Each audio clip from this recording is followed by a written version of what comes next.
Buenos días, gracias por escuchar esta aportación al Congreso Nodos del Conocimiento que he titulado Perspectiva antropológica de la sociedad post-COVID.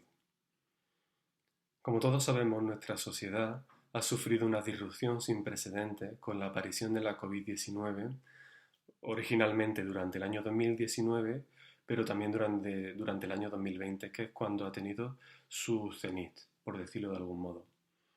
Esta disrupción no se refleja solamente en aspectos económicos, políticos y sociales, tal y como la mayoría de estudios sobre la COVID-19, que los hay y ya muchos, se han centrado en ello, sino que también se refleja esta disrupción en aspectos filosóficos y antropológicos que creo que debemos tener en cuenta.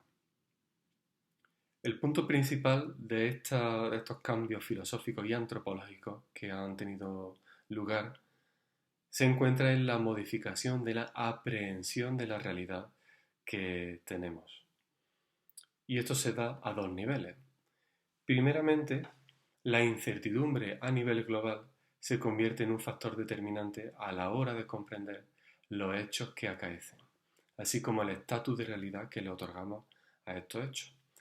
Y segundo, este estatus de realidad se ve influenciado por la difusión de información, o más bien desinformación en la mayoría de los casos, de todo tipo de ítems informativos a través de distintos canales digitales, como pueden ser redes sociales, entre otros.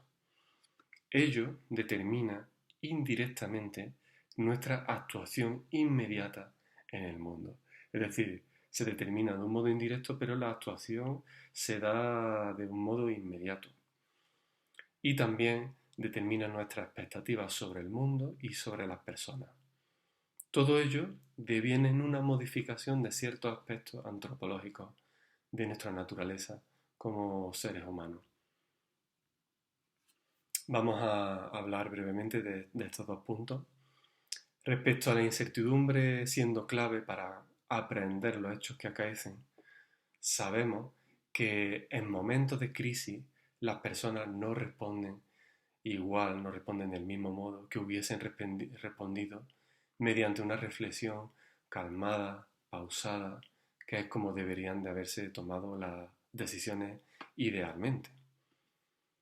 Esto hace que la rapidez mediante la cual llegamos a ciertas conclusiones esté determinada no por esa reflexión pausada, sino por la ansiedad que sufrimos y por la necesidad que tenemos de buscar eso que podríamos denominar tierra firme. Esto influencia que en base al fenómeno de la desinformación que tiene lugar desde hace años, pero que cada vez más importante en nuestras sociedades, esto hace que aprendamos los hechos de un modo distinto a cómo lo hacíamos anteriormente. Es decir, antes lo hacíamos mediante una reflexión mayor o menormente pausada y hoy esta toma de decisiones, esta comprensión de la realidad está determinada más bien por esa ansiedad, esa incertidumbre global y por esa necesidad de buscar una tierra firme. Pasamos al segundo punto, en el que señalo que este fenómeno de la desinformación además también determina nuestra actuación en el mundo. Es decir, antes estábamos hablando de que determinaba nuestra comprensión en algo que podría denominarse quizá un aspecto teórico, vamos a decir, o quizá algo que se refiere solamente a nuestra persona. Y ahora nos referimos a algo práctico en tanto en cuanto se refiere a nuestra actuación en el mundo y al modo en el que nuestra actuación determina las cosas que ocurren en el mundo.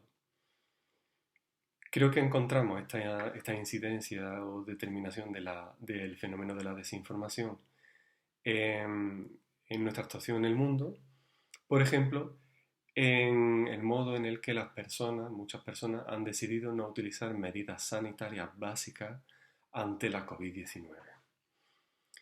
Creo que ello no es fruto precisamente de una reflexión pausada, sino de la información o desinformación que se ha ido recibiendo a través de canales digitales.